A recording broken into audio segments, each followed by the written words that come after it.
I always get into the quandary of, do I want to talk to you about budgeting?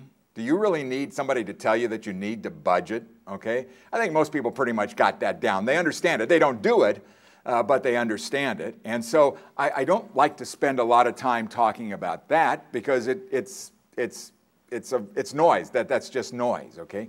You all understand it. I learned a long time ago the only way I can control the amount of money I as a person spend is to write down every penny that I spend.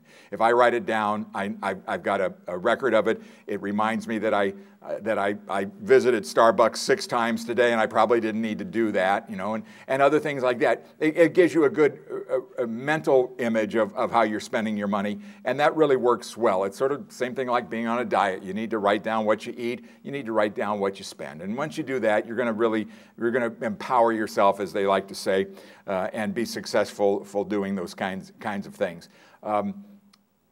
It varies from person to person. Everybody in this room is going to be different from the person sitting next to them, as in a number of different ways. Whether there's a spender and the saver in every household. In my household, I'm the spender. My wife is the saver. Okay, it's just that's just the way it worked out for us. And she constantly reminds me that I'm the spender in the household, so I have to deal with that. When it comes to investing, there's people in here that are very conservative and people that are very aggressive, willing to take more risk. So you've got to kind of deal all of that out.